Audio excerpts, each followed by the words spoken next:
representing the red, white, and black, Trinidad and Tobago. Hope everybody's having a good day.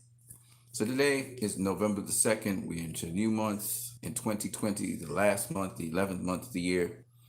I hope everybody's doing well. And we're going to talk a little bit about a pound for pound list. I know there are a lot of current events going on, rumors, speculation, that kind of stuff out here. But I'm not going to talk about that right now because I don't think it's just a lot of rumors and gossip and stuff. And I'm not really interested in that. I want to talk about how the pound for pound list is shaping up in boxing right now. And, with the recent wins, let me explain to you how I do my pound for pound list, so that when you don't see people on that list, you know the reasoning for it. So the first thing I look at in the pound for pound list is how the careers of outstanding boxers in boxing today look, right? I judge it on who they faced, who they beat, what was their last win like, how spectacular it was, and the accolades that they attained. How many divisions, for instance, they were champions in. How many divisions they were the number one guy in. I look at of course, the level of opposition, how many world champions, how many outstanding fighters they faced. And then I will also look at how many unifications they may have had. They may be in one division, but they unified multiple times to show they were the man of the division. How they look. Now, a lot of people look at the eye test as well, but I would just kind of use a database sort of thing because the eye test is also very important. So I'm really looking at their resumes, not so much their fighting styles, not so much the eye test here. When I'm talking about the pound for pound list, I'm looking at the accomplishments that I documented. But it doesn't mean that we should ignore their skill sets and their skills and the eye test that they say. All right. So let me first of all give you all the names of the people who are outstanding in boxing, and I'm gonna give you some of their accolades, their contributions, and then I'll kind of rank them from 1 to 10 because we're gonna do the top 10, the top 10 pound for pound list, and from that we'll be able to decide. And you guys can even put in your contribution why you think this guy should be there or that guy. But it was very competitive, actually. It was very competitive making a list like this. So let me mention some of the outstanding fighters right now in every single division. We got Roman Gonzalez and we got Juan Francisco Estrada, who are outstanding super flyweights right now. Okay, in the super flyweight division, they're the most accomplished, right? Juan Francisco Estrada, for example, is right now currently, I believe, he's the WBC champion, whereas Roman Gonzalez is the WBA champion. And very accomplished fighters. Juan Francisco Estrada is a three-divisional champion. He was unified at flyweight. He was a unified champion. He's beaten 6 world champions. Okay, he's lost to one, which is two. Sorry, he was beaten by Roman Gonzalez and Ron Visay. Not Ron Visay. Yes, Sir Ron Visay. That's correct. All right. Now you got Mikey Garcia. Mikey Garcia is outstanding, right? He was the unified lightweight world champion, WBC, WBA lightweight world champion. He's also 4 divisional world champion. He had championships at featherweight, super lightweight, and lightweight. Okay, and he was a unified lightweight world champion. He beat Robert Easter to get, I think, the WBC title. He beat that Eastern European kid, knocked him out cold to get the WBA. Besides being a 4 divisional world champion, he just recently beat Jesse Vargas, who's a very good fighter and was a former world champion, 2-time world champion. So that's Mikey Garcia in the fray. When you look at Juan Francisco Estrada, he just recently beat Carlos Cuadras. It was a rematch, and he had beat him before, but still Carlos Cuadras is a solid, former world champion. And Roman Gonzalez, he recently fought a kid named Israel Gonzalez, who gave him a good fight. He didn't really face anybody of serious note of recent times, and I think that kind of went against him a little bit because of the competition we're talking about here. So it's about 21 guys I'm talking about here that were outstanding, or who are outstanding in the sport of boxing. Another guy is John Rael Casimero. He's a 3-divisional world champion, currently the WBO bantamweight world champion. Okay, excuse me, I gotta go.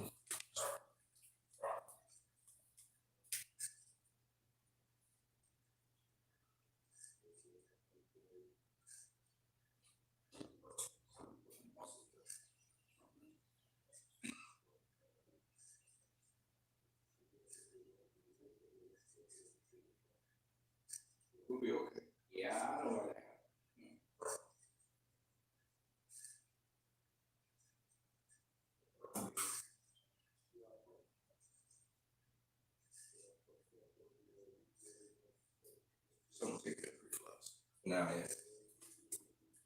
okay. Yeah, sorry about that. So, yes, John Real Casimiro. So, John Real Casimiro is a three divisional champion. Um, he won divisional titles at, I believe it's light flyweight, super flyweight, and bantamweight. Okay. And he's currently the WBO bantamweight champion. He's beaten five world champions. He's lost to three. And his most recent win, well, was against a young kid. But before that was Tate. Tate was the WBO um, bantamweight champion. It was a surprise. So he's another outstanding guy. And we got another outstanding guy in Jose Ramirez. Now, Jose Ramirez, he never went through multiple divisions, unlike Michael Garcia, Casimiro, Estrada, and Gonzalez. But he's a multiple world champion, right? He's beaten Maurice Hooker to become the unified WBC WBO champion. And he has only beaten two world champions so far in his career. His first title, the WBC title, actually was a vacant title, vacated by Terrence Crawford. And he unified um, with Maurice Hooker, right? So Jose Ramirez is also a guy that's outstanding because he's a unified champion. Then we have Artur Beterbiev. Artur Beterbiev, he's the IBF WBC unified light heavyweight champion right now. He's beaten three world champions, which includes Dvorak, who we all know he, sent to the hospital and pretty much kind of knocked out of the sport of boxing. A legend in the sport of boxing, Adonis Stevenson, Superman. So, that has to count for something. That was his most recent win. Alexander Usyk, undisputed cruiserweight world champion. He has beaten five world champs. And his most recent opponent, because he moved up to heavyweight, is Derek Chisora. All right? Derek Chisora. Derek Chisora is not a top heavyweight. But that's his most recent win. Anthony Joshua, you can't say enough about this guy. Unified IBF, WBO, WBA world champion. He's facing beat four world champions. And his most recent opponent that he got a win over after he lost was Andy Ruiz. He lost to one world champion, which was Andy Ruiz, of course, who became a world champion. So Anthony Joshua's up there as well. But those names that I just mentioned, they did not make my top 10. Okay? They did not make that. That's how crazy it is. Those are great names, but they did not make my top 10 pound for pound fighters. So we're going to now go into the top 10 pound for pound fighters. And we'll start at number 10. Now, the amount of guys I just talked about here are, that was 8 guys just now there. So there were 18 names. Excuse me. 18 names to play with. I think it was more than 18 names, but anyway. Yeah. Because, okay, there were some other names. There was Vasily Lomachenko and then there was Leo Santa Cruz. But those two guys just lost their most recent fights. So they don't even make it to the top 10. That's how competitive this thing is. Because when we have to compare the fighters, we have to look at what they most recently did. And even though they may have a great canvas of wins and great accomplishments, you can't just look at you can't just look at what they've done in the past. You also have to look at what he recently did. So Lomachenko lost his most recent fight, and that pretty much, in my opinion, in my pound for pound list, kicked him completely out the pound for pound list. He's completely out of it. That's crazy, isn't it? Whereas also Leo Santa Cruz, he would have been on my pound for pound list. Okay. But if he had drawn or if he had gone the distance and split the, because he got knocked out cold, he's off. So at number 10 on my pound for pound list, and this guy was competing with Jose Ramirez, he was competing with Artur Beterbiev, and he was competing with Mikey Casimiro. And the reason he was competing with these guys was because Casimiro had beaten Tate. Okay. Ramirez had beaten Postol, and Beterbiev had unified by beating Gvozdek. So his major competition was really with Beterbiev, but he made it in Javante Tank Davis. Now, he don't have the accomplishments actually like a Beterbiev. The lone thing that really carried him across the threshold was the fact that he beat Leo Santa Cruz. Leo Santa Cruz at the time was an undefeated four-time world champion. Okay. And Leo Santa Cruz has quite a resume of champions he's beaten. He's beaten 8 world champions. Okay.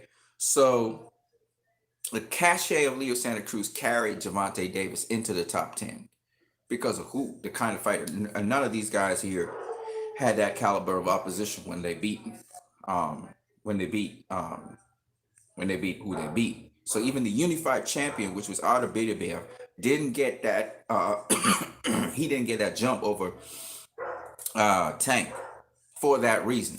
But Tank just made the top 10. um I explained to you some more why Tank made the top 10.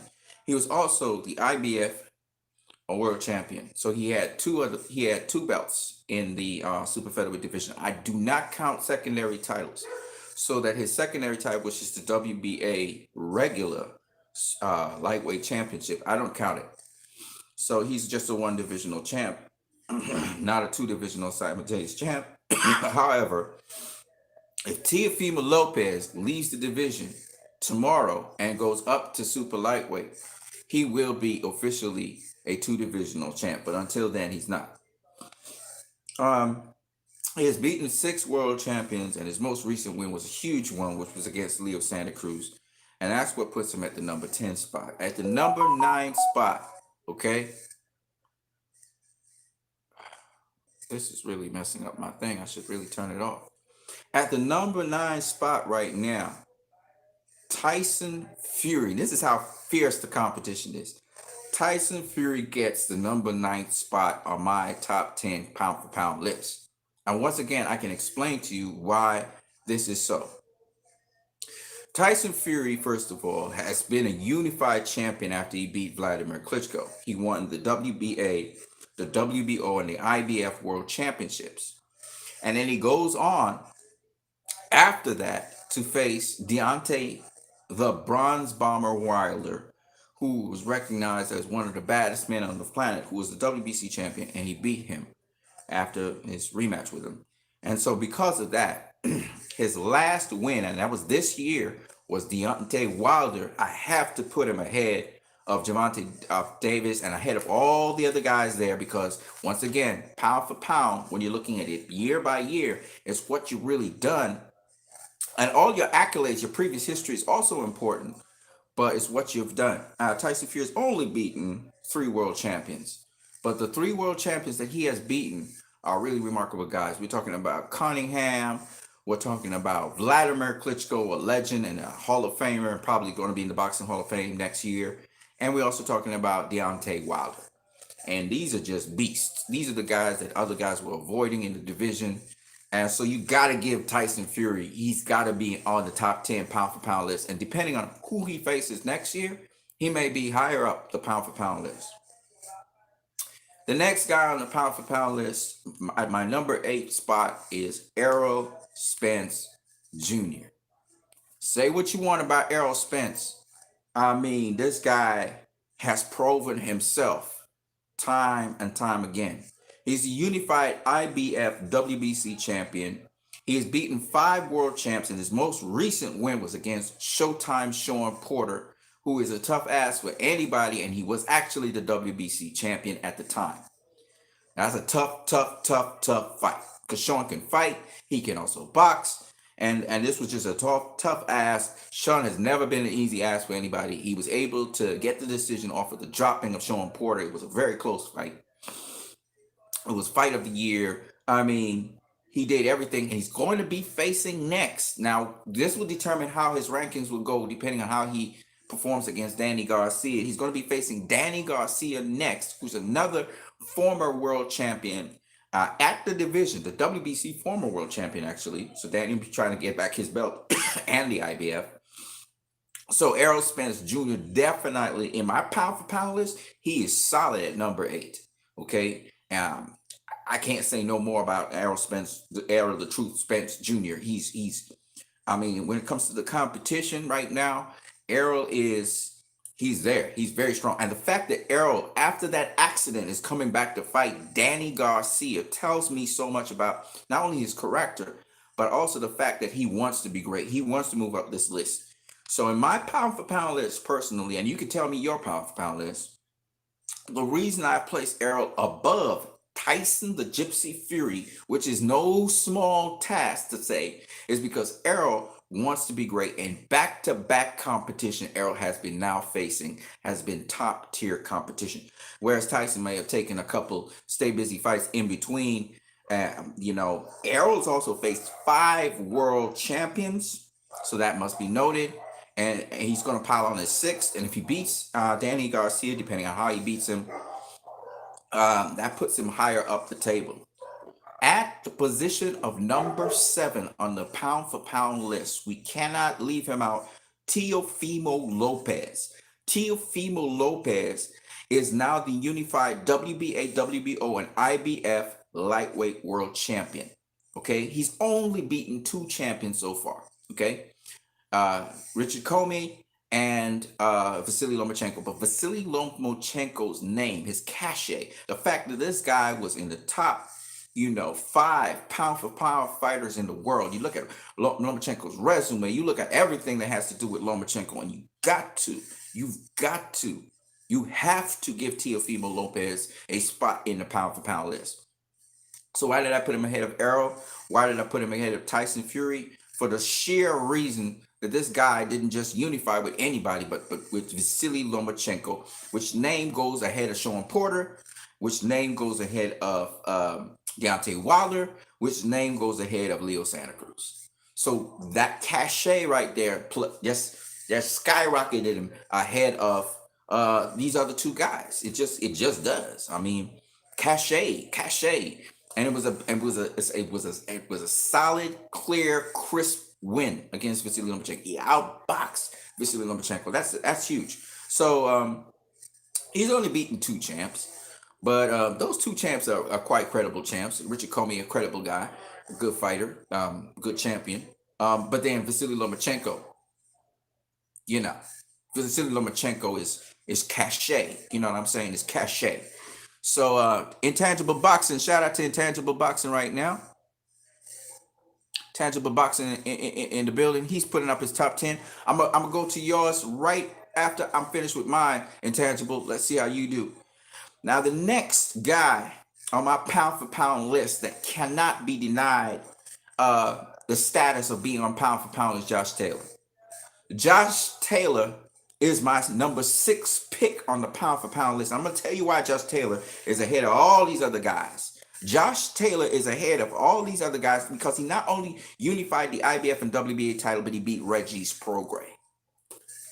And remember, he won his IBF title by actually beating a world champion, which was a very good Russian fighter. We all know him. I forgot what his name is right now, but he was also a very high caliber fighter. And let's not forget, Josh Taylor's beaten 4 world champions.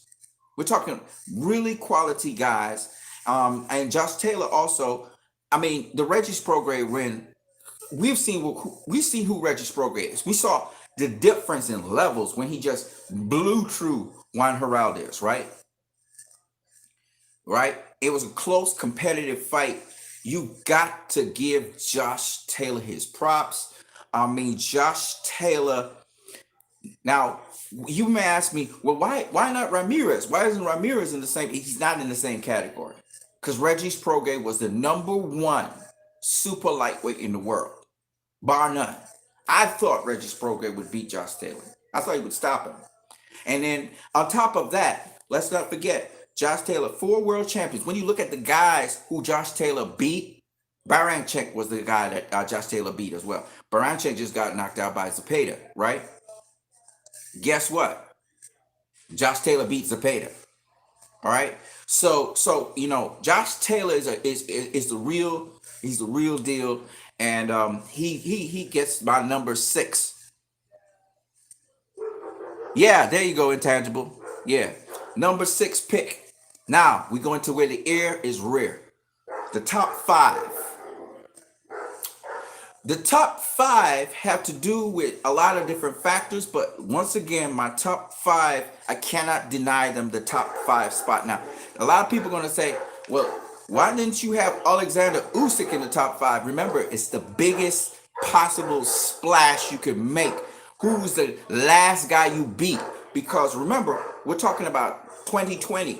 So it's all about looking at 2019 and 2020, late 2019, late 2020, and seeing what's the best possible opposition you face since then. Because we're talking about pound for this year. We're not talking for all time, right? So while your past history is very important, it's also not just you winning, but how you win and also who you beat to win, right? So I'm gonna talk to Intangible in a minute. Intangible, I'm coming to your list. Don't worry, I'm coming to your list. And anybody else who wants to present their list. But what I want you to do is explain your list in detail. Why you have who you have on your list, right? All right. The other guy that I gotta talk about is Jamel Charlo. Jamel Charlo he should have been in the pound for pound list a long time ago, actually, for 2 different reasons. He keeps on stopping guys. Tank keeps on stopping guys. Deontay Wilder was keeping on stopping guys. Gennady Golovkin kept on stopping guys. Golovkin didn't make the list for a reason, okay? Golovkin didn't make the Gennady Golovkin didn't make this list. I'm gonna tell you why. I'm surprised I don't have him in the back here.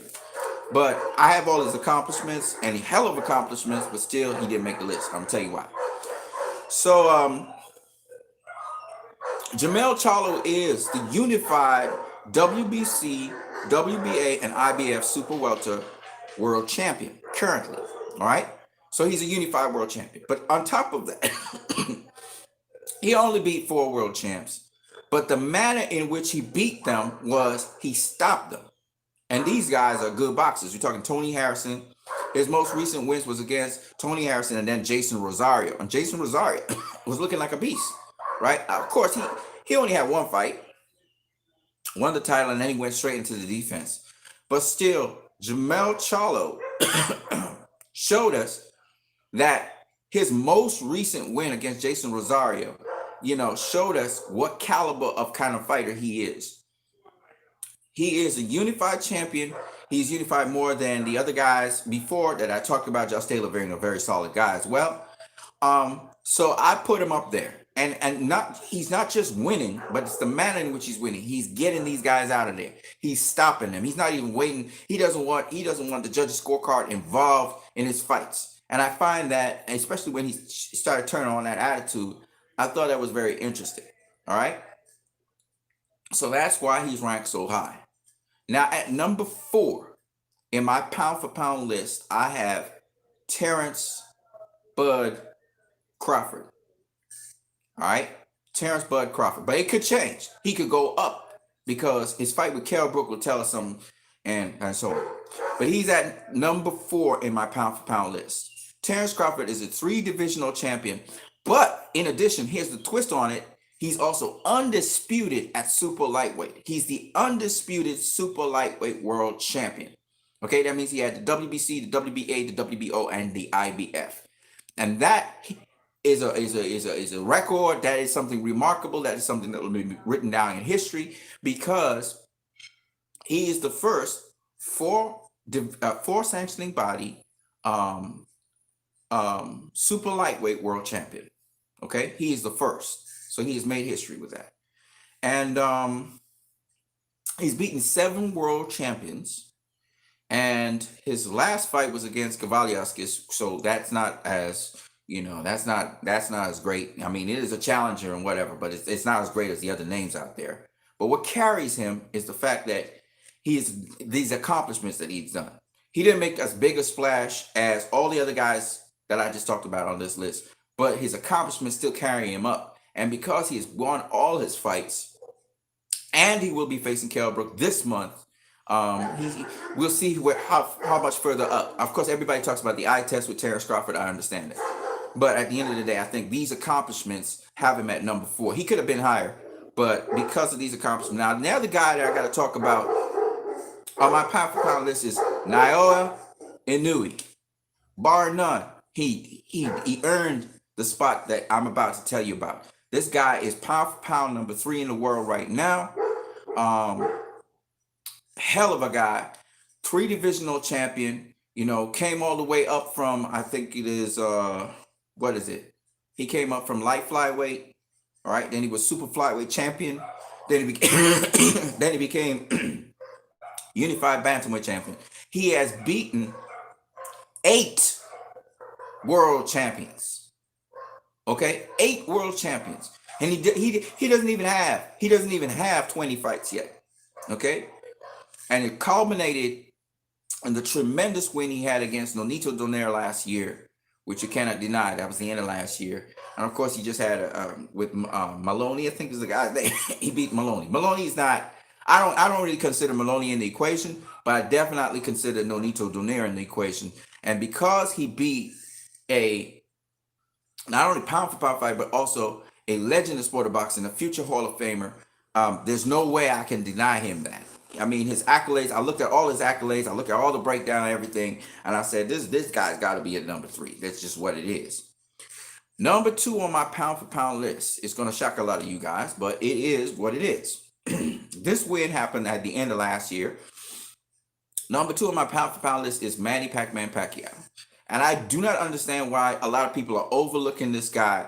I mean, he hasn't fought this year. He may not fight this year, but you can't overlook Manny Pacquiao. It's just too much information here to deny him. And I looked at him and I was like, God damn, why is this guy ranked so low on the pound for pound list? Manny Pacquiao is a 6th divisional world champion. Let's just stop right there. Pause. Additional 2 divisions where he was a lineal champion. Okay. He's beaten 20 world champions. He's lost to 6 world champions. He's drawn with 2. He's currently the WBA welterweight world champion. And his last opponent was Keith Thurman. Pause. Ain't nobody in boxing did it better, except for one fighter. That is why he's still ranked so highly. By the end of 2020, it will vaporize and he'll have to look for something else. But at this point in time, that's an all-time high right there. And he's been riding it since last year. All right. And the last guy, he's been riding the high since last year, but he's probably going to lose his number 1 spot. The competition is just too fierce. It's Canelo Alvarez. Canelo Alvarez is a 3-divisional world champion. I do not count the division where he has a secondary title. He's the unified WBC. He was the unified WBC, IBF, WBA middleweight world champion. He's currently the WBA middleweight world champion. This guy has beaten 14 world champions. He's lost to 1. He's drawn with 1. And his most recent win was against Sergey Kovalev at light heavyweight. Now, if you guys know how difficult it is, because as you go up in weight classes, the weight classes are separated further and further away in weight. So for him to have covered a ridiculous, I'm not going to say where he began, because he began at super lightweight. We're not going to, but we'll go with super, where he won his, he won his first championship title, right? Which was at 154. So he went from 154 all the way up to 175, man. That's something that Gennady Golovkin and Abel Sanchez was claiming Gennady Golovkin could do. And Canelo went and did it. He went from 154 to 175. What swinging weight is that? Isn't that that's 21 pounds, man. And we all know on Fight Night they don't even come in that weight. That's ridiculous. Okay, so Canelo Alvarez is my number 1 pound for pound fighter still to this day. He's a 3-divisional world champion. He was a unified world champion. He didn't become undisputed. He had 3 of the 4 belts. He could have become undisputed, but he did. And he's beaten 14 world champions. lost to one draw, and his the best his best win or his latest win to date is Sergey Kovalev. The WBO was the former WBO light heavyweight world champion. I mean, you can say what you want. This definitely tops it. This is the only thing that topped Pacquiao's win. So and he knocked him out. It ended with a KO. So that's my top 10 pound for pound list. Let me see what you guys say in your top 10 pound for pound list. And all I'll ask you to do is explain why you have your list as it is.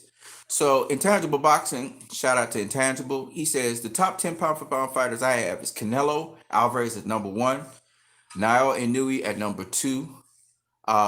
He has Juan Francisco Estrada at number three. He has Alexander Usyk at number four. He has Terrence Crawford at number five. Teofimo Lopez at number six. He has Tanaka at number seven. Tyson Fury at number eight. Kazuto Ioka at number nine. And at number 10, Manny Pacquiao. He said honorable mentions Jamel Charlo, Kyoguchi, Chocolatito, and Lomachenko. It's not a bad list, man. It's not a bad list. I mean, but explain yourself. Why do you have Juan Francisco Estrada, for example, at number three? Why do you have him at number three? Why do you have him ranked so high? And my question, why I say that is because he had a rematch. Now, I'm not saying a rematch, but it's a rematch he won before. So it's kind of like a redundancy, you know. That's how I look at it. And he had beaten Carlos Quadras before.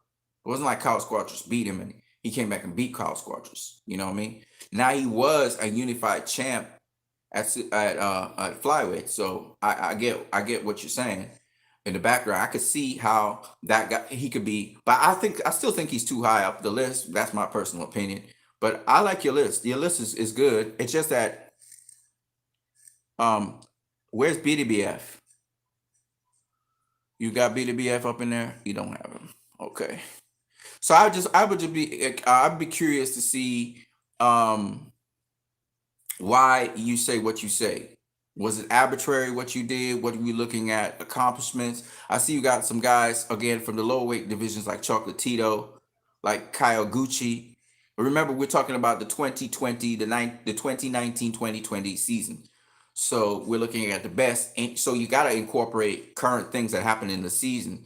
And is it that you're looking at how many times they fought, maybe, or are you looking at what are you looking at to make this list what it is? Are you looking at eye tests? What are you looking at? Tangible Boxing says, I also look at Errol Spence as an honorary mention as well.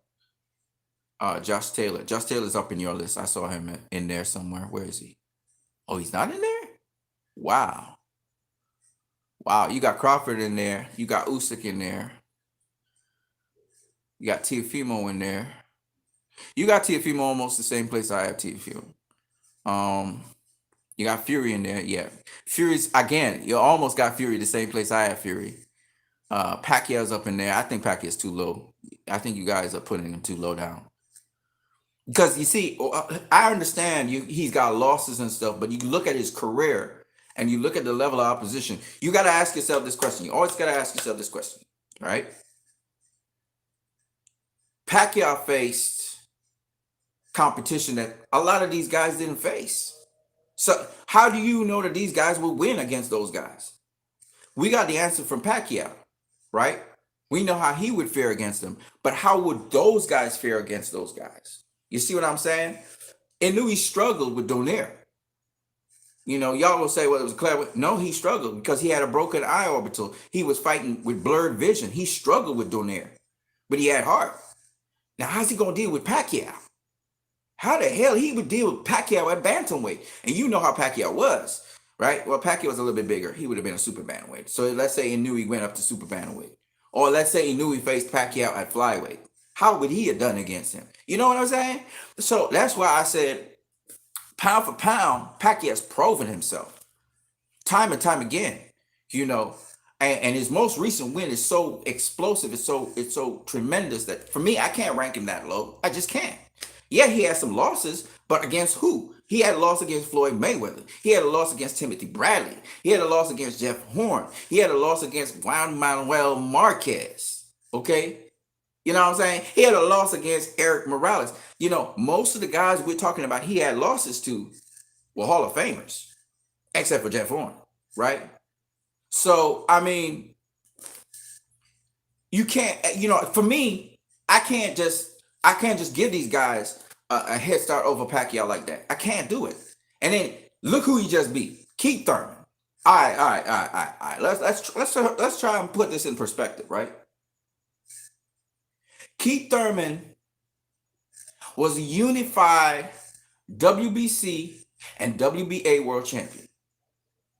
Because he was out of boxing for so long, he surrendered the WBC belt so that guys could get a belt to fight with. All right? Otherwise, he would have been unified. Pacquiao would have been facing the unified WBC, WBA champion. Keith Thurman was the number one welterweight in the division. And nobody could dispute that Keith Thurman could box and could fight. Right? These are much bigger guys. Pacquiao's coming up in weight and facing these guys. How do you think? Just think about it for a second. Has Inouye ever faced a fighter like a Keith Thurman? No, he's never had. He faced Donaire. Donaire has a specific skill set. You know, he has specific skills. He's good, but he's no Keith Thurman. He's not unpredictable. He don't throw those weird combinations. He don't go in and out. You know, he's not quick. So, I mean, so when you look at Pacquiao's win over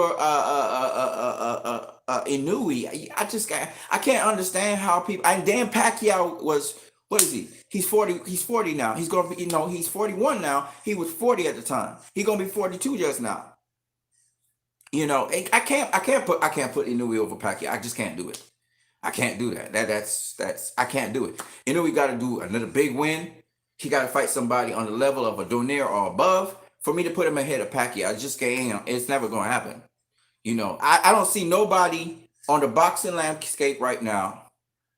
I don't understand why Pacquiao's so low on the pound for pound list, because nobody on the boxing landscape right now could compete with Pacquiao except Canelo. And he would have a size advantage. You know, I don't see nobody else. And Canelo, remember, and Canelo's accomplishments is not as great as Pacquiao. Anyway, that's just my opinion. I like to explain myself. Intangible Boxing says he beat Ivan Barancek for the IBF title, who was from Belarus. The Russian guy we were talking about is Edward Tryanovsky, who lost his belt to Julius Indungo. Yeah, but I'm talking about Ivan Barancek. I was talking about Barancek. Tangible Boxing says Josh Taylor did not beat Zepeda. He beat Barancek. Zepeda lost to Ramirez. Okay, it was Jose Ramirez who beat Zepeda. That's right. The boxing scientist said Ward did it better than Canelo. It don't matter. Ward's not here. Ward's not here, right? And Ward never fought Floyd. So I'm just saying, Ward's. Y'all talk about Canelo like y'all don't like Canelo or something. I don't understand the story. I hear a lot of people talk. Here's how people try to get Canelo off the pound for pound list. They come with it every single time. Oh, he was a doper. That's what they come with. Canelo was a doper. I look at him like, no, he was cleared of that. So you can try again. He wasn't a doper. All right. When that stuff came off, Canelo was so mad because he knew he was set up. Right. But it's all good. But Canelo, there's no other way you can discredit Canelo because the numbers, the figures, his resume, his skill set, the eye test, everything shows Canelo should be at the top spot. The only reason why I don't have Terrence Crawford up there with Canelo or above Canelo is because Terrence Crawford of recent times hasn't really been facing those big fights, those big competitive fights for me to put him up ahead of Canelo. You know what I mean? And even Floyd acknowledged that Canelo been creating a stir. So he's like, he's one of the tough guys up there. And he was trying to jostle in his mind who was better, And I'm not saying I'm not saying Crawford's not better than Canelo. I'm not saying that because I look at how competitive Crawford is. He's kind of like Michael Jordan. He just likes to win. He's a winner. So I'm not saying that Crawford's not better than Canelo. I just want to see them fight each other, and then I'll know. When you fight each other and somebody wins, then you can say, oh, okay, This was a better dude. You know what I mean? I put him higher up the pound for pound list. So yeah, I'm watching at your list though. Let me see what you got there.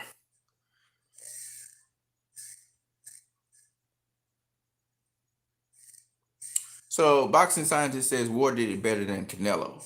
Yeah, duh.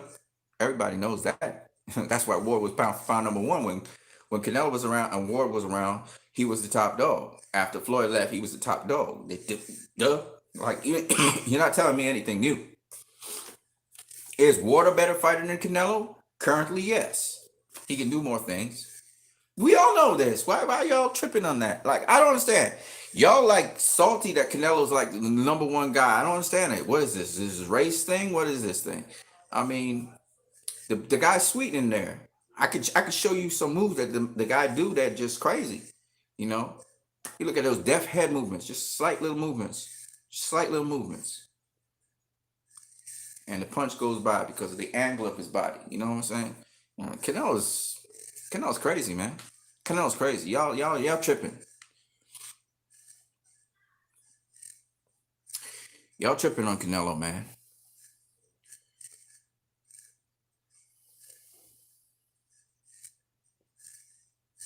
Conor McGregor beats Tyson Fury for the number one pound for pound. Holy Inferno says Lucas came off a 2-win streak and knocking out at 38-0 champion. Broner's still better than most competition, but Keith Thurman though, come on, talk about consistency of fighting elite. Not quite sure what you mean by that. Keith Thurman was stripped. No, he wasn't stripped. He gave up his title. Asylum says, I think people look past Manny because of his age, but the skills are still there, obviously. Asylum, man. Manny Pacquiao is a beast. Y'all tripping, man. Pacquiao a beast. And you know what's the crazy thing? The crazy thing about Manny Pacquiao, which are still a lot of people, and I've been looking into him. I actually looked into him, and the numbers don't lie. Like I couldn't do nothing about it. Like he had to be ranked that high. You know, I was looking at all the outstanding people in different divisions, and I was like, shit, Pacquiao, man. This dude, you be sleeping on this dude. You know, when I started looking at the data, you know, it's because it's the data that you got to look at. You can't look at nothing else. I don't think he'd be top pound for pound fighter next year if he don't, you know, if he retires or whatever, or he don't face good competition. Because Mikey Garcia, I don't think that's quite like a Keith Thurman. Keith Thurman was a champion. He was the man. He was the man. Errol had taken over, right, as the man when Keith was not there. But Keith was the dude. And when he came back, he was coming back to be the man. And everybody believed in it. I believed Keith Thurman was going to beat Manny Pacquiao. I'm not going to lie to you. I thought he had it. I gave him all the caveats and everything about Pacquiao. I thought he had this down on the wraps. And then he lost the fight. He lost the fight, and there's nothing I could do about that. But Manny Pacquiao, y'all tripping if y'all think that Pacquiao ain't. I mean, let's just ask this question. Is Pacquiao one of the top 3 welterweights right now in the welterweight division? The answer is yes, right? Keith Thurman was at the number 3 spot. Pacquiao took that from him. The other 2 are Terrence Crawford and Errol Spence. And Terrence Crawford, the way we look at him as a top guy in the division is because of the eye test. That's it. It's the eye test. Because he ain't faced opposition commensurate to that. Terrence Crawford hasn't even faced a Keith Thurman. Far less, we're looking at the eye test and we're saying, oh, okay, he one of the top dogs. But really, Pacquiao should be ahead of him.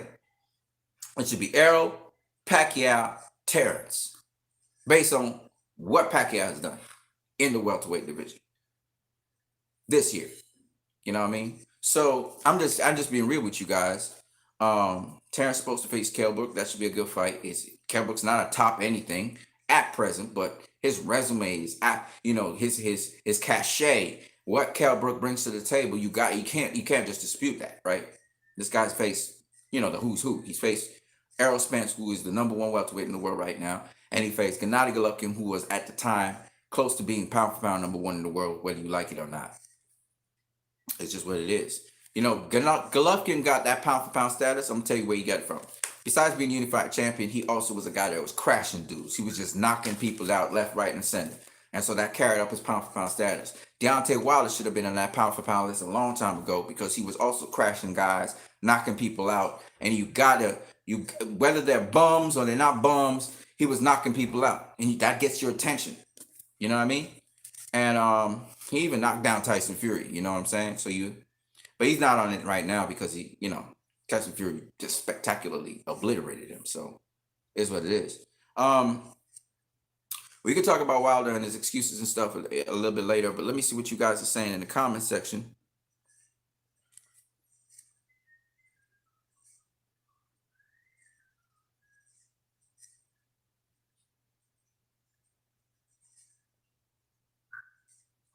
The boxing scientist says Canelo ducked the Charlos and Boo Boo Andre. Yeah, that's true. I'm not disregarding that.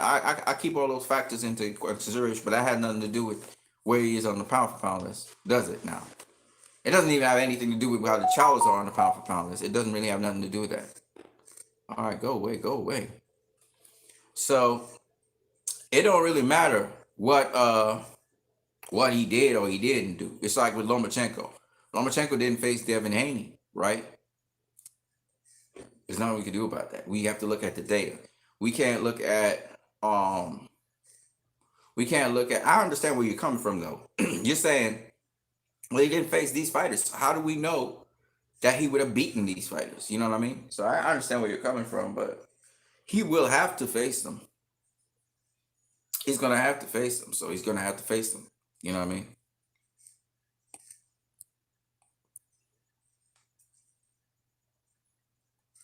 Asylum says opinions on Adrian Broner's comeback. That was good. It'd be good for boxing. Adrian Broner's a very entertaining guy. And what I was saying before about crossover, Adrian Broner was able to cross over a bit from boxing into the sphere of social media. So people are interested in Adrian Broner, his life, his kids, anything that happens with Adrian Broner, we're interested in because he brings something fresh and new and interesting all the time. And then he's like the problem child of boxing, you know. And people feel like they need to care for Adrian Broner, who like him. The people who don't like him, they just talk about him. So that everybody's talking about Adrian Broner. So he's always relevant.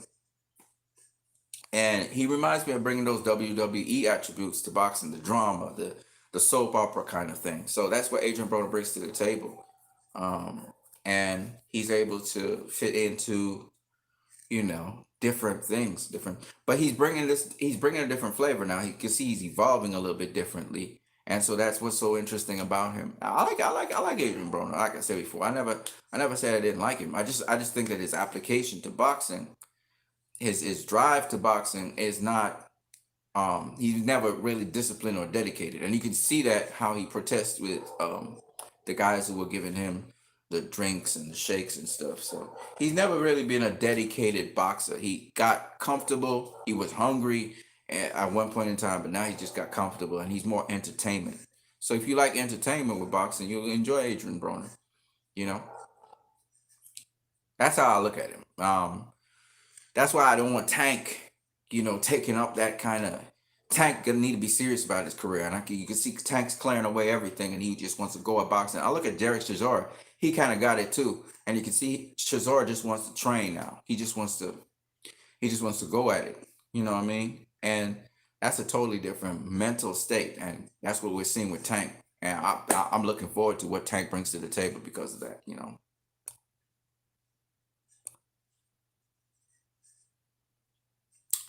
Yeah, people. So that's my pound for pound list. Intangible boxing. What's your explanation, man? What's your explanation for your pound for pound list?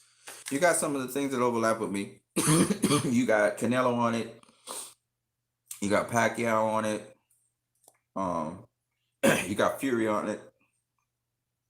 You got Lopez on it. So you got like four names, I think. Ooh, three, four, five. You got six of the 10 names on that list. So we agree on the fact that six fighters out of the 10 fighters that we may have had on the list are pound for pound fighters, and that's important. It's not necessarily because pound for pound list, the ring gives official something, and you look at the different official sites and you see what they bring to the table. But if you ask me for my personal pound for pound list, I mentioned these guys. It's not because I like them or anything. To just have, well, I like all of them. I like absolutely all of them. But I have to look at their biggest wins and who's these people and do we know these people? Because another thing about pound for pound list is when you look at like the low weight divisions, particularly, some guys might be raking up a storm, but America or the whole world doesn't really know about these guys that they're that are raking up the storm. You know what I mean? And looking really good. And then you look at the opposition. You ask yourself, is this opposition on the level of a level of this guy or a level of this guy? So you have to ask yourself all those questions because obviously, um, the cachet, the cachet of the fighter kind of because you remember pound for pound list is a speculative list. It's a theoretical list. It's not if this guy was the same size as this guy and I pit them together or they're around about the same size, round about the weight division, and I pit them together in a fight, would this guy win? That's pound for pound. So what we do is we're looking at the opposition and how much tested they were. That's what a resume is about. You have a certain skill set, you have a certain style, and the resume is supposed to say, well, this style was tested this way. And that's why footage is so important. So I could go back to the Inouye versus Donaire fight, and I can remember certain scenes in it, and I can remember what happened with Inouye, and I can remember what Inouye did, and all these things. So I can look at the eye test now, and I can say, okay, Inouye definitely is this dude because he went through this crucible of fire and he came through. You know what I mean? So that's how you look at it. Because sometimes a fighter gets a win over a guy, and you dispute the win. You're like, I don't think he won. I think he was given the decision, but I don't think he won. And then other times you're like, nah, that was a close fight. I could have gone either way. You know what I mean? It depends on how you were looking at it. So all of these things are factors. Of course, if a guy smashes another guy, the only thing you got to ask yourself is, was this other guy even worthy? Had he ever proven himself to be on this level? So if the guy wasn't on the same level, he wasn't really on the level, and the other guy smashes him, it wasn't even a competitive fight, then, I mean, but if it was a competitive fight, like Leo Santa Cruz versus Tank, that was a competitive fight, and Tank just, I mean, shit, it's that power, man. That power factor was the problem. Leo made the mistake though. He threw three successive, like I said, he threw three successive right hands. So obviously, Tank's gonna time you. Tank seeing you doing the same thing three times. Obviously, he's seeing it, so he's gonna go through the space and do his thing. You know what I mean? But nonetheless, cachet. I think the cachet of a fighter makes a big deal in boxing. Cachet. And that's why Lomachenko's not on my list anymore. And you also, Intangible also took him off the list. And that was because he lost. Now, if he had won that fight, he definitely would have been somewhere in the top five. He definitely would have been in the top five. That's the problem with high risk, low reward. Lomachenko was kind of he had reward. The reward was becoming undisputed, but he had risk as well because it was a youngin, a strong, youngin. And I just thought Teofimo would take it, and I was right.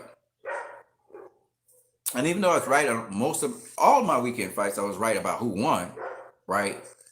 I wasn't right about how they won, And so, all right. What I invite you guys to do is make your own pound for pound list.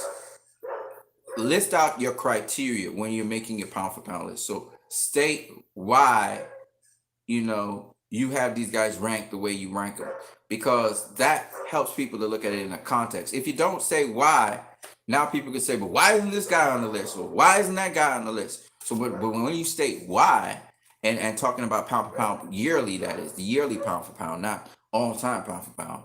Now it kind of makes sense. Because that's what I got. All right, so you guys are asking me a question about something else here that was current. Oh, shout out to different people here.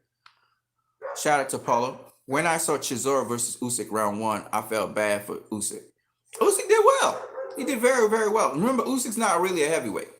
And from what I see, Usyk and they was trying to get in there with a strong guy to be able to figure out what they need to work on, how they need to build their strength and conditioning, that kind of stuff. So Usyk's building himself as a fighter, and he needed another solid test before he could, go in and face a guy like Anthony Joshua, who's the next guy he's gunning for the WBO title. So he wants to face Anthony Joshua, but he's gonna be stronger the next time.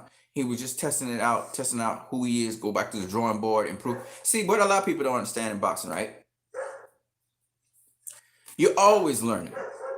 Every fight you're learning. Whether you win, lose, or draw, you're learning something, and you go back to the drawing board and you work on your craft to be able to get yourself better for the next fight. You see, it's a learning experience. That's why you got to be humble, right? But yeah, Usyk's gonna do fine in the heavyweight division. He's gonna do all right. Don't worry about it. Don't worry about him. He'll be fine. He handled his stories pretty well.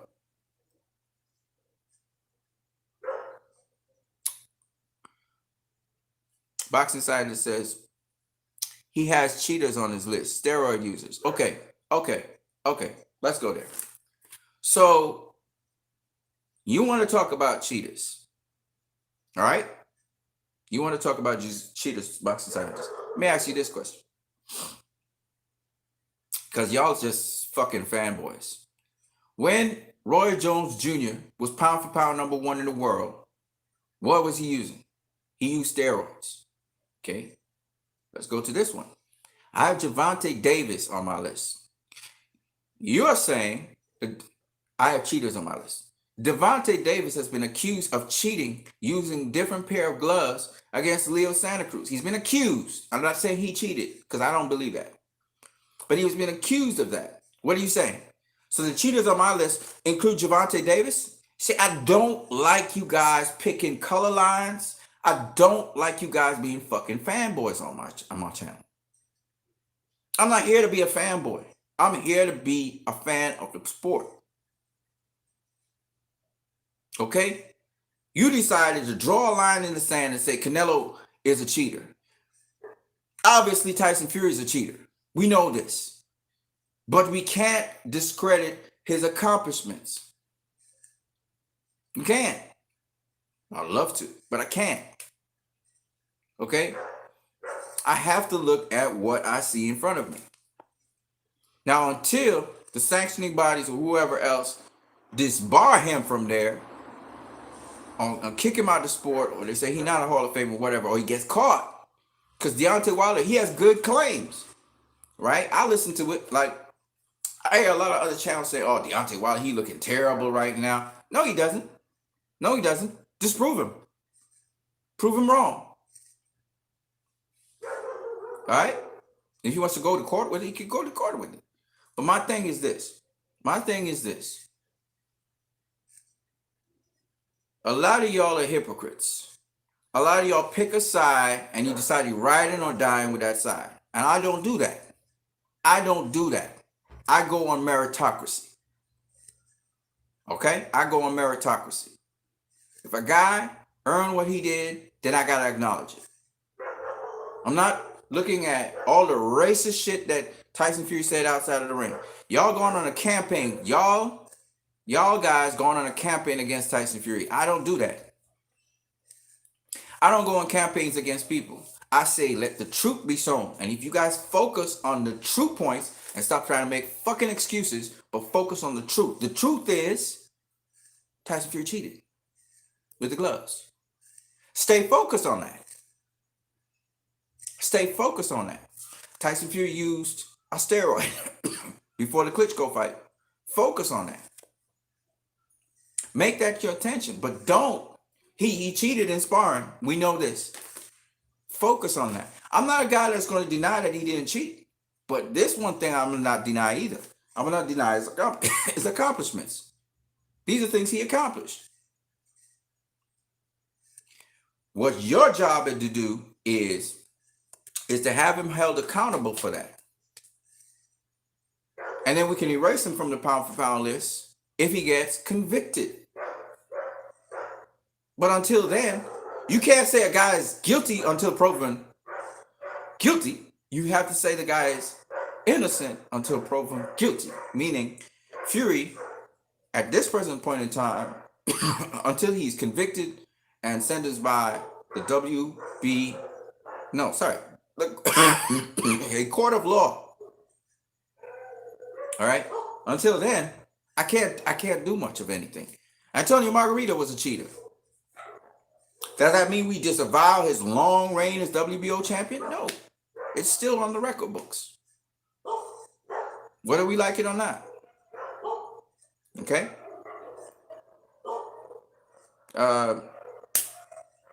Shane Mosley was a cheater.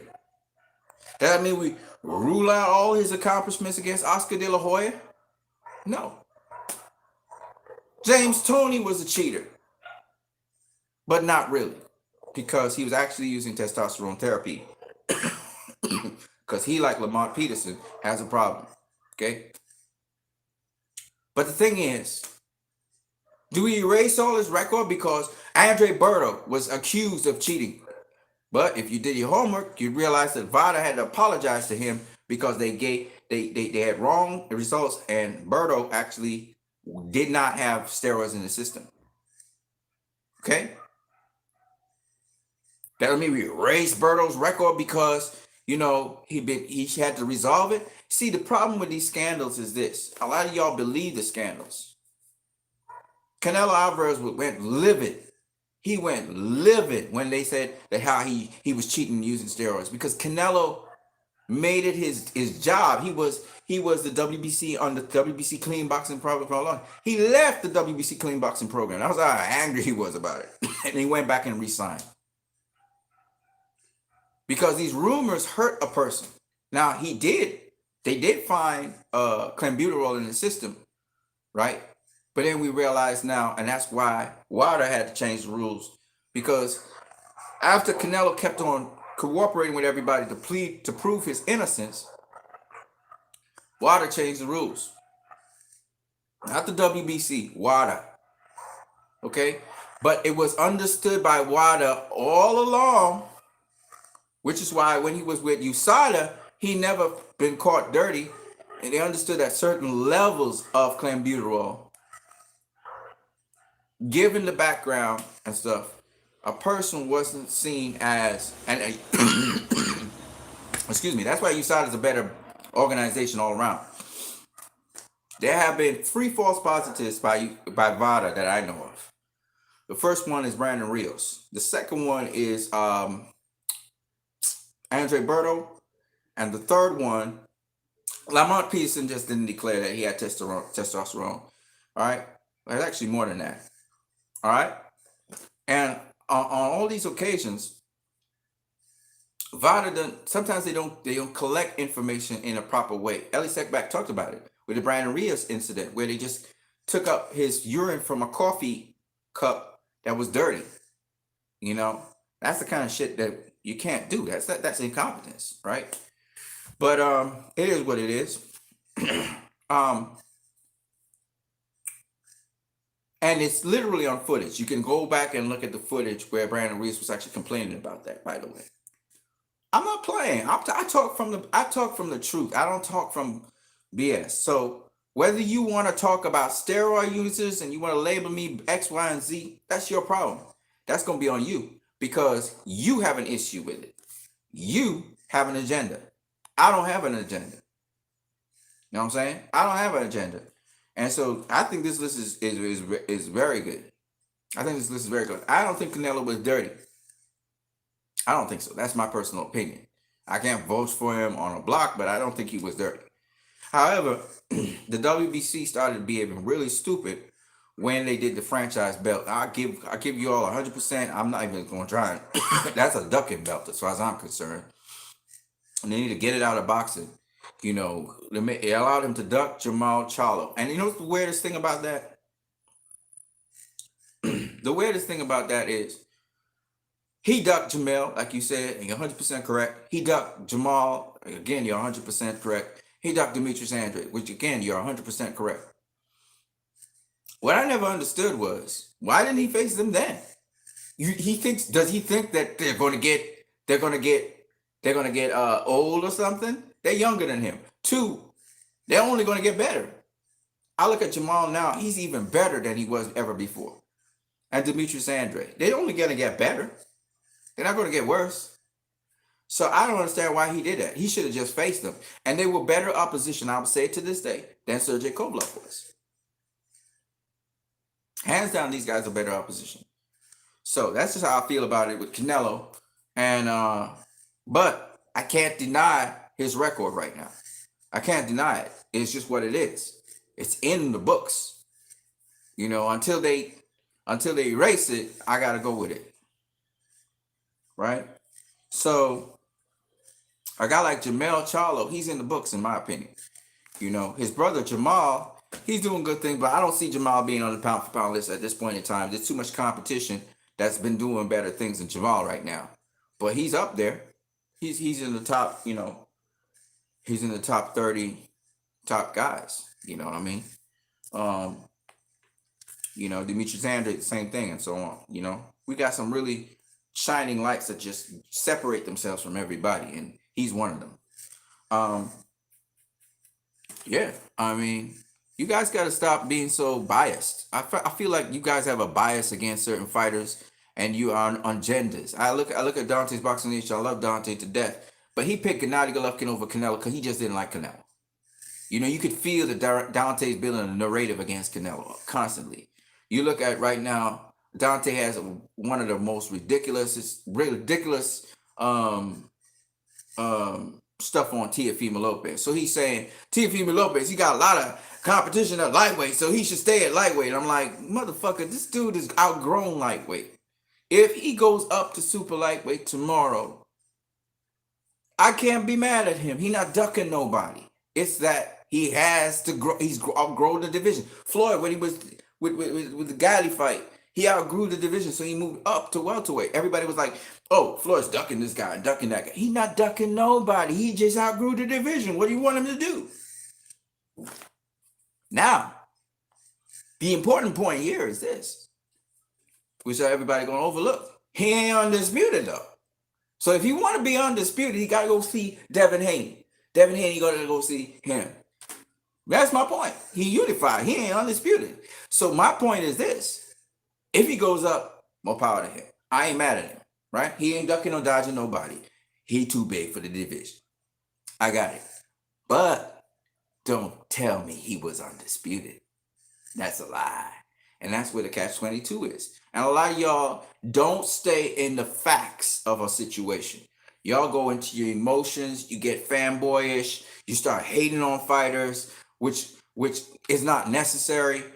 Focus on what you need to focus on. Get the facts out there and circulate that. When you start, that's why they call you Wilder fanboys. You Wilder fanboys. They call you Wilder fanboys because you start trying to discredit Tyson Fury on every turn. Everything he does is wrong. No, you have to be able to separate issues and be able to deal with those issues. The issue here with Tyson Fury cheating is the glove situation. Focus on that. Focus on the fact that he has a history of cheating. Then you need to separate Tyson Fury, the boxer, from Tyson Fury, the person. Tyson Fury, the person, he got many disgusting elements to him. He's a chauvinist. He's a racist. Yet at the same time, he's doing a really good thing talking about depression. Because guess what? Nobody's perfect, right? So, and he's unapologetic about it. And that's the way that is, okay? But does that mean I stopped watching Tyson Fury, the fighter, because he's a racist? I know it sounds terrible. He's a racist and he's a chauvinist. Does that mean I could stop watching him if I wanted to? But his boxing is separate to his life. And y'all need to learn to separate the two. Is he despicable as a person? To some degree. Is he attractive as a person in terms of he's charismatic, etc.? Of course. You meet all kinds in boxing. That's the truth of the matter. And you have to be able to separate certain things because you must focus on different aspects of the career of a person.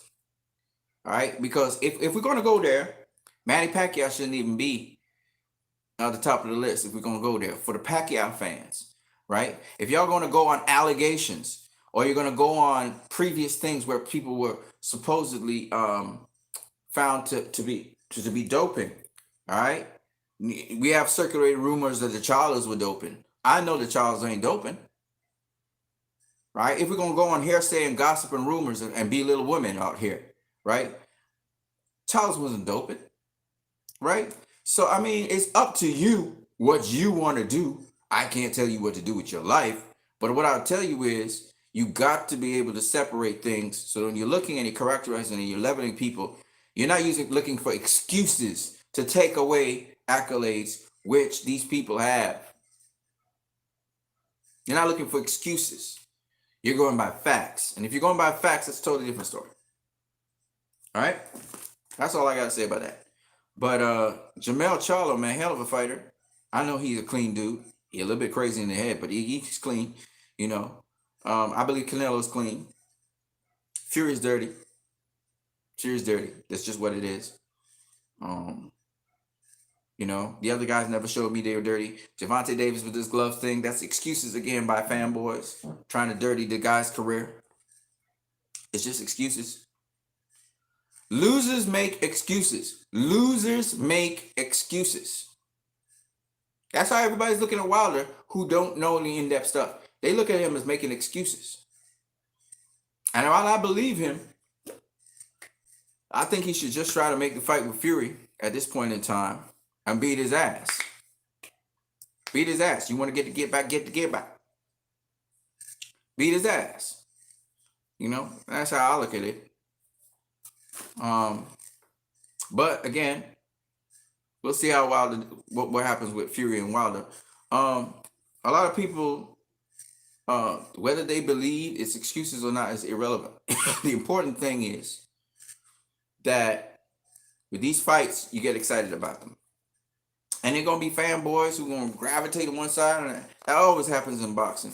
But we got to be real about it, man. We got to be real about it. Y'all want to shit on my list. What the fuck, man? Boxing Science just says Canelo tested dirty. These guys tested dirty. Nope, he didn't test dirty. Not according to Wilder right now. He was within the limits.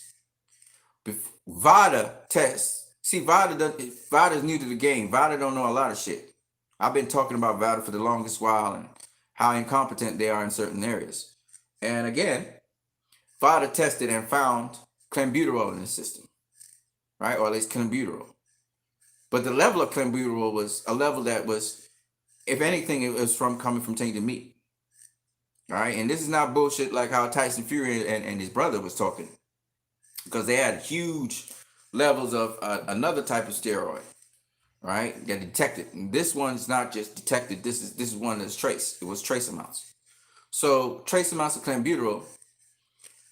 That's what he found in the system. And this guy, he was the face of clean boxing, so he was very much annoyed, and he appealed it.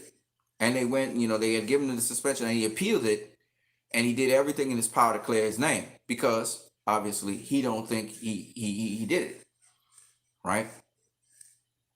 Eventually, retroactively, his name is cleared, so he's not found dirty anymore. He's clean. So get your facts right about Canelo. I'm just saying, I'm not a fanboy or anything. These are facts. What I'm telling you, not what you are telling me. Boxing Scientist says you can try to sweep it under the rug. A cheater's a cheater. You can't avoid that. I'm not sweeping anything under the rug. Not at all. I told you Tyson Fury cheated. Period. Point blank. All right. I'm telling you, Canelo, as far as I do know from the facts and the information, did not. All right. And you could huff and puff and blow and hoe and shit on yourself as much as you want. At the end of the day, he didn't. And that's just a fact. Whether you like it or not. And I'm not a Canelo fan or anything like that, because I told you he ducked Charlo, he ducked Demetrius Andrade. I'm just telling you the truth. Now, whether you want to accept the truth or you want to fanboy out, that's your problem. Until you give me facts to support telling me that what I'm saying is wrong, I'm not going to listen to you.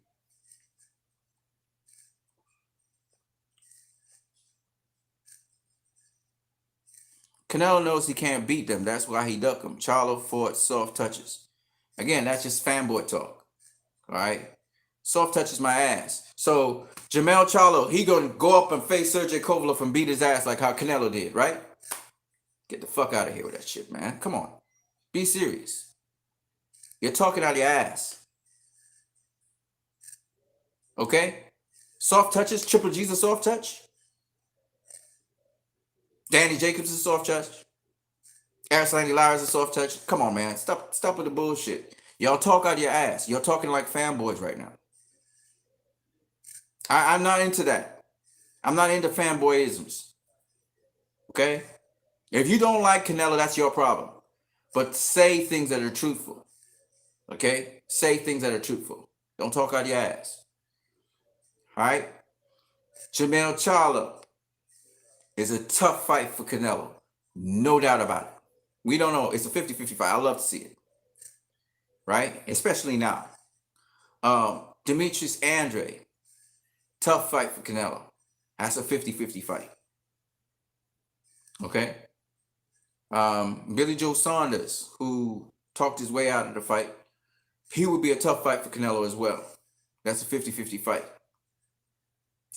And give Caleb Plant a little time longer, just a little bit more time, and Caleb Plant versus Canelo will be a 50-50 fight. These are great fights. Just like with the youngins, if a youngin faces another youngin, that would be a good fight. Tank versus any one of those guys would be a great fight. 50-50 fights, right? Similarly, Canelo versus these youngins, but they're not youngins. They're senior guys, but nonetheless, they came up with them. Would be great fights. No doubt about it. No diggity. No doubt. They're tough fights for Canelo. They'll be his toughest fights. Right? No doubt about it. Do we want to see it? Absolutely. Should he face them next? Absolutely. So I don't lie to you. I'm not going to fudge the truth to you. But I'm definitely going to hit you with facts. I'm going to hit you with stuff that I'm not going to sugarcoat it or anything. I'm going to tell you the truth. So in terms of Canelo versus these guys, absolutely I want to see those fights. Okay? I want to see him against all the top guys, I even told you I thought that Callum Smith was much more of a weaker champion and blah, blah, blah, blah, blah. I made my assessments and everything, right? Do I want to see him against these guys? Absolutely. Do I think Jermell Charlo should get a paycheck? Absolutely. I don't want to hear, there's a circulation out there. Golden Boy put a proposal to Jermell Charlo and he turned it down. No. It don't work like that. If Canelo wants that fight for real, that fight will happen. Okay? That's the truth. If he really wanted to fight, because that's how Canelo is. Canelo said, give me Arislandi Lara, and he had it. He said, give me Austin Trout, and they had it. So Canelo said, give me Jermell Charlo. It's going to happen. So I don't want to hear Golden Boy say, oh, we made an offer to that. You know what to do. If Canelo tell you he want Jermell Charlo, you made it happen. So you will make it happen. So I don't believe that. That counter offer nonsense. I don't believe that. When they want to fight, they will go after the fight. Right? Like I said before, you do have somewhat of a point of Canelo not facing Jermell Charlo or Demetrius Andre. Okay? But based on the information I have, all right, I have to go with what I have. But you are right. He should face those guys to say that he is pound for pound number one. He's truly not in the sense of pound for pound. You can't say, because pound for pound is about, if I see that guy, I'll beat him. If I see that guy, I'll beat that dude. We're not sure if he would beat Jermell Charlo. We're not sure if he would beat Demetrius Andre. We're not sure if he would beat Billy Joe Saunders. We're not sure if he would beat Caleb Plant, right? Until he faces one of them. If he faces one of these guys, and how he beats them, and when he beats them, then we could say truly, oh yeah, he pound for pound number one. So you have a valid point, okay? Except the criteria that I was going by did not encapsulate that. Remember, it's based on the criteria you are going by. But what are you saying? It makes perfect sense. I mean, it encapsulates pound for pound. But the criteria I was going by was what? previous accomplishments. What was your latest win? How was your latest performance? Right? It wasn't on the eye test. It wasn't on who you ducked and all of that. It wasn't on that. Okay? So that's where my list comes from. Now you can make your list. See what I'm saying? Include your criteria, and then you could say what you want to do. See what I'm saying? See that's the difference. So you can say on my pound for pound list, this is what I have, and you explain. And once you're consistent in your explanation about your pound for pound list, then it's okay. See what I'm saying? But you can't come to me and tell me, oh, based on the criteria I had, oh, you got cheaters on your list. You did it. You can say what you want, but the criteria that I used to make my list, I was consistent with. All I ask people is, hey, what was your criteria for your list? If you can't explain your criteria, then it's just an arbitrary list on who you like, which is cool too, but it's just, that's not the way I go about doing things. We're going on people who tested dirty, bro. Like, every fighter has given 2 gloves to fight just in case something happens to them in glove. Why are you defending that? Like, that's what I'm trying to say. You guys keep on going into fanboy stuff. I already know he wasn't guilty of nothing. Javante, I sift through the whole story. I realized what was going on. Okay? So you don't have to defend that. I'm just showing you how stupid these fanboys are. They will drum up things that don't even exist. And you have to be able to separate that from visual evidence of the truth. With the Deontay Wilder situation, we have visual evidence of people cheating. He showed video footage of cheating with Ricky Hatton and Tyson Fury. He showed the visual. People are saying, oh, they don't know. And then he showed forensic evidence with the dent in his head. And the doctor saying some kind of strange object had to have hit you there. And it seems it was an egg-shaped object. So at the end of the day, we already know that there is evidence from people who are qualified, physicians, and we have video evidence to support the fact that Tyson Fury cheated. We know this already. We've seen it, and he has a history of cheating, okay? So, again, now, if Deontay Wilder is serious about that, he can press charges, because that's attempted manslaughter, okay? If he wants to. However, if he wants a rematch, to beat the shit out of Tyson Fury and to knock down everything and decide, then he can get his rematch and whoop his ass. But at the end of the day, are you going to do something about it or not? You guys, what are you guys going to do? Are you wanting to get the commission's attention? What are you trying to do? So that's what I'm saying. Otherwise, this will just dissolve into nothing, because there ain't nobody's trying to support the people who support Deontay Wilder right now. That's the reality of the situation.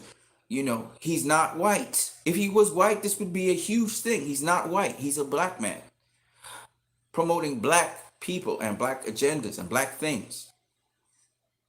Okay? And the WBC obviously is not backing him. Then they want to have a Black Lives Matter belt.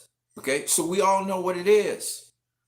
So the question is not no longer crying and being fanboys and shit. No. What action are we going to take? What are we going to do about it? And let me tell you, the most powerful thing in the world is the truth. The most powerful thing in the world, you can't skirt around it.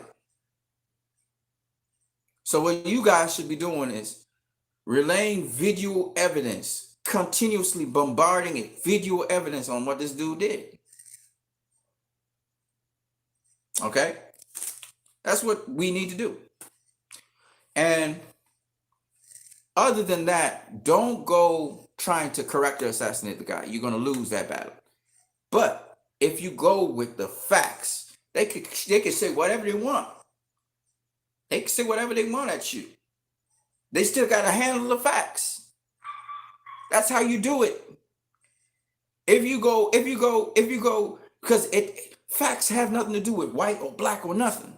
Facts have to do with facts. I said it from a long time ago. He cheated.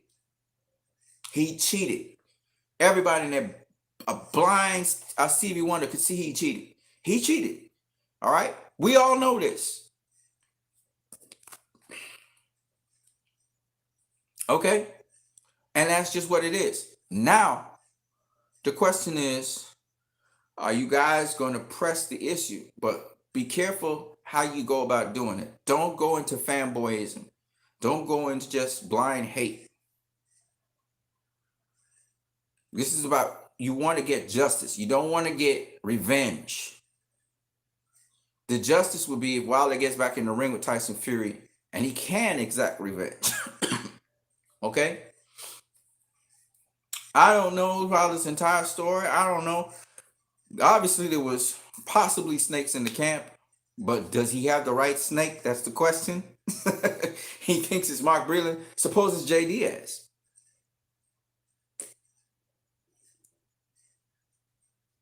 He might have picked out the wrong guy. But I don't have evidence. I don't have information, so I can't say. Because I can't see how Mark Breland, but then again, I don't know the story. And that's just going to speculation. All right? So I think I have Tank in my pound for pound list. I have him at number 10, and he's going to move his way up the ranks like how Floyd did. And he's doing it earlier than Floyd, too. So those are my picks. Let me see what Boxing Scientist has to say.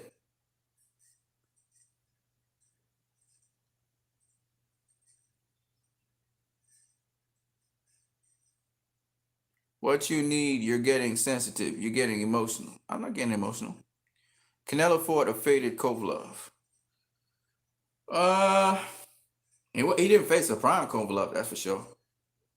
He didn't face a guy that was at the top of his game. And Kovalev obviously looked like, I wouldn't say he was faded. I would say he was overtrained. Faced an overtrained Kovalev. He fought too close. Those fights were too close in between. Even Wilder looked a little bit overtrained. He looked like after the Ortiz fight, he just jumped right into the Tyson Fury fight. He probably shouldn't have done that. You know, that's real talk. I'm not even trying to. That's real talk. I don't get emotional. I'm a fan. I'm not a fanboy. You a fanboy? Okay, I got a low battery. You fanboying out. You're not able to separate people and what they do from what they've accomplished and look at facts. You're not able to do that. And you fanboy out. You got to know the difference. You know, it's the weirdest thing. People accuse me of being a fanboy, but they can't explain why. I remember them saying, oh, he a fanboy of Mayweather. He was a Mayweather fanboy. I remember this. He a Mayweather fanboy. When they can't isolate and speak specific things, they call you a fanboy. When you're not. You're just talking straight from facts. Everything I said to you was facts. Right? I like Tyson Fury, but he cheated. I like him as a boxer, that is. But he cheated. It is what it is. I don't sugarcoat the truth. I like Gervonta Davis, but he was indisciplined. Now he's getting his shit together. Okay?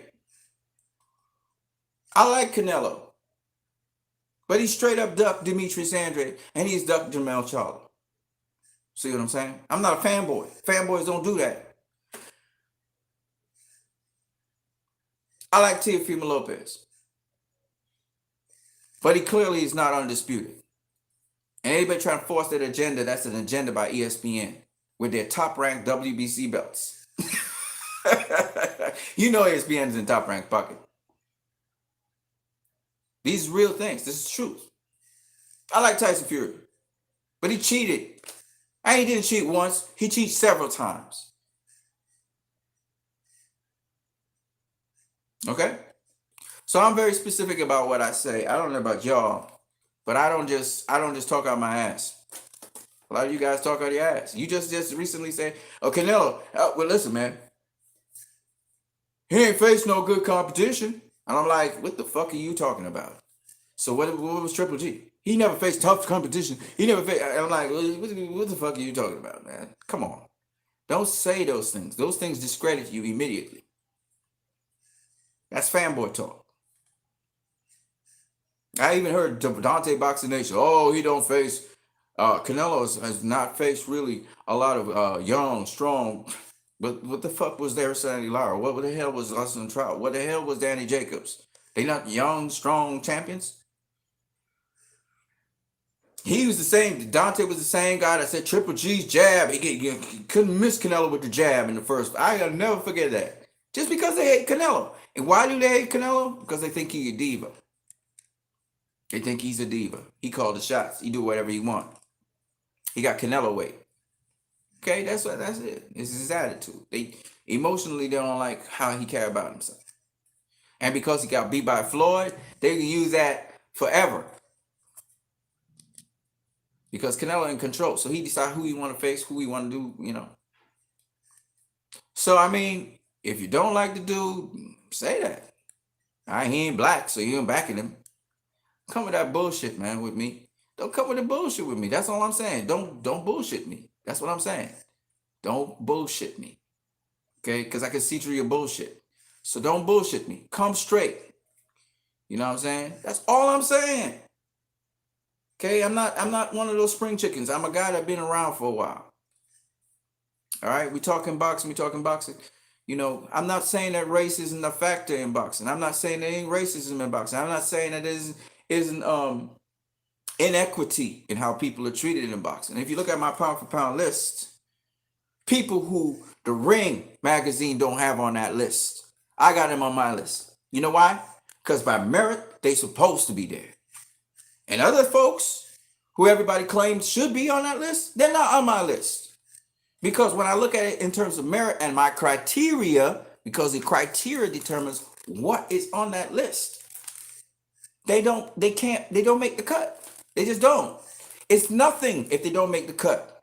Why? A lot of people get carried away with this pound for pound shit. It's about being outstanding and standing out. That's all that matters.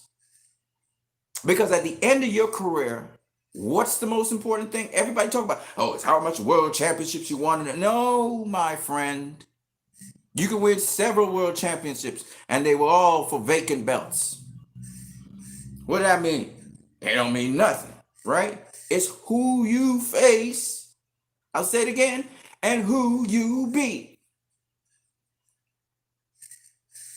Okay? That's what boxing is. Now, you know who said that? Several people, but the guy who I talk about mostly is Roger Mayweather. But that, Buddy McGirt and all the old timers will tell you the same thing. All the old timers will tell you the same thing.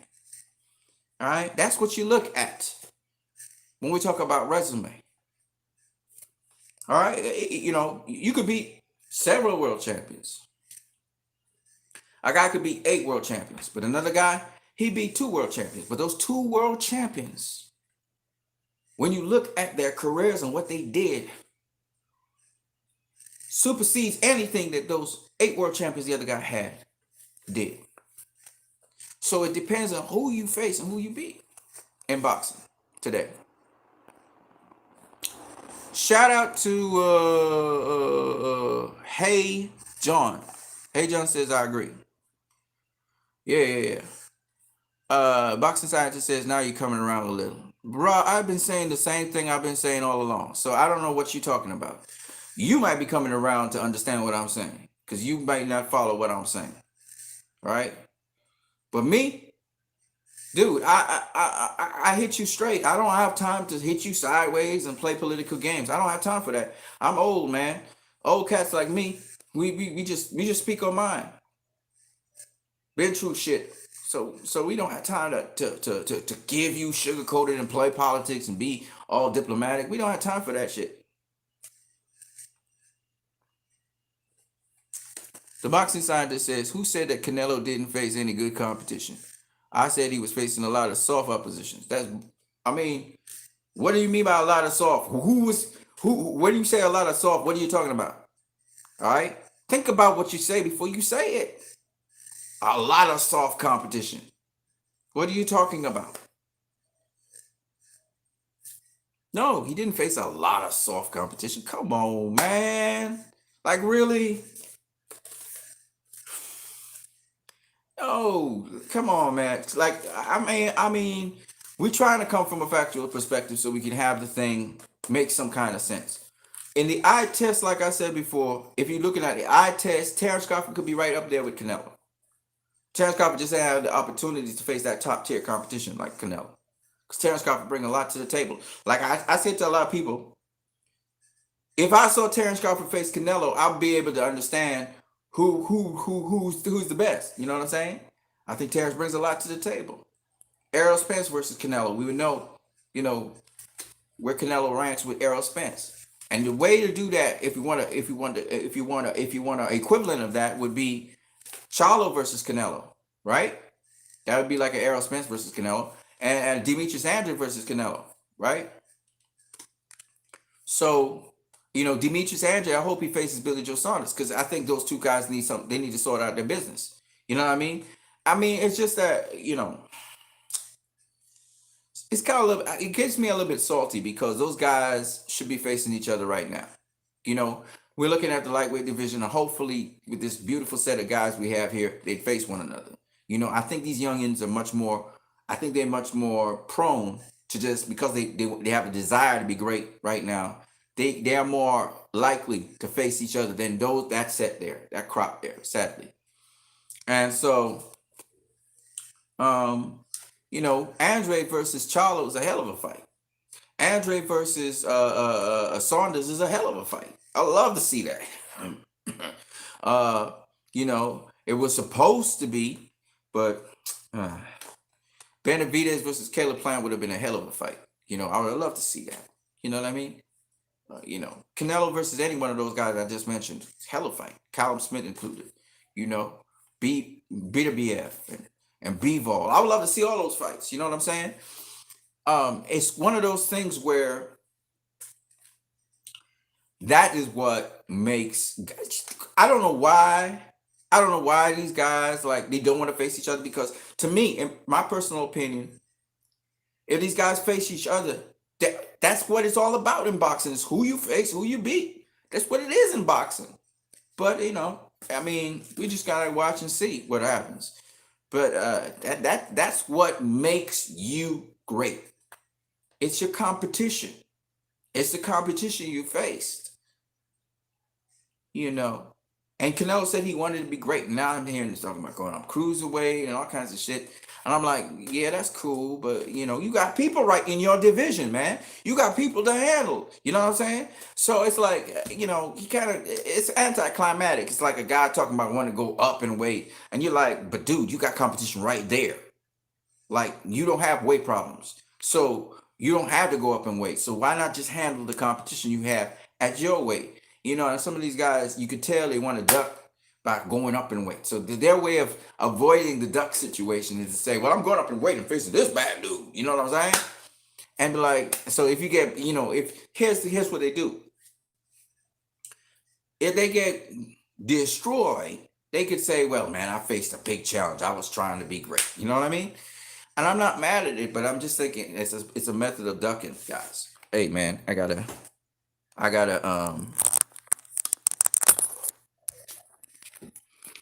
and you can't straight up tell them, oh, you ducking this dude. That's what I don't like. Like like straight up they trying to say, well, you duck this dude. You can't say that to them because, look at the dude he faced. You know what I mean? That's the way how that thing goes. All right. We're powered up. I need to go use the bathroom too. Hey man, guys, that was my pound for pound list. Hey, I'll be interested, boxing scientists, in seeing your pound for pound list, and you just give your explanation for your pound for pound list. Remember, we just boxing fans. It ain't that serious. I mean, um, I wasn't really looking at how those guys were cheating or anything like that. I was just looking at the criteria of their accomplishments, and that's how I came up with my pound for pound list. Um, like I said before, it's not too deep because, like I said before, you can have guys who are not on the pound for pound list, but as we all know,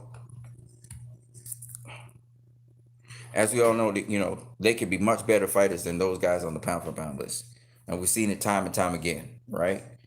So you guys let me know your pound for pound list, and you can put it in the comment section below this stream whenever you want to, and we can talk about some other relevant topics in boxing. You know, I'm always going to try and support black fighters, particularly in boxing. They don't get the fair shake.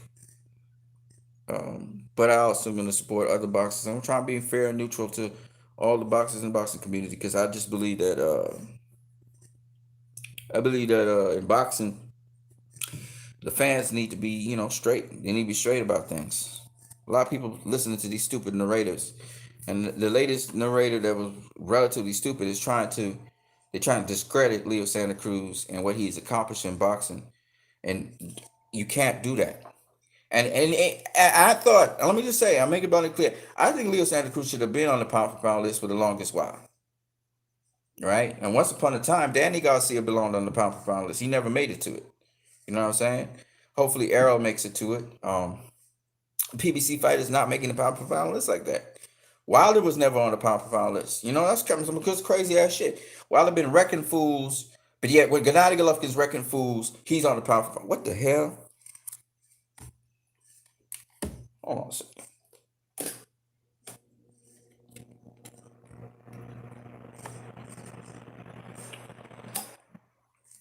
I don't know why it's telling me low battery. That's some crazy shit right there. Are we charging? Okay, so anyway, I gotta go, people. I'm gonna catch you guys later. This must look funny as hell. What you need in the building. Shout out to Boxing Scientists again for the discussion. And shout out also to Hey John, as well as shout out to who is there? Who is here? Apollo and Asylum or Aslam. I guess it's Aslam. Man, I'm getting notifications every second. And Intangible Boxing. Intangible Boxing, I'm gonna check out your channel to see what you saying on your pound for pound list for this year. And you guys make a pound for pound list. It takes some work though. So Holy Inferno, I forgot Holy Inferno. Shout out to Holy Inferno. So yeah, you guys make your pound for pound list, and we'll see. I want to hear what you guys got to say. You can put it down in the comment section below. I'm gonna catch you guys later. What you need out. Okay.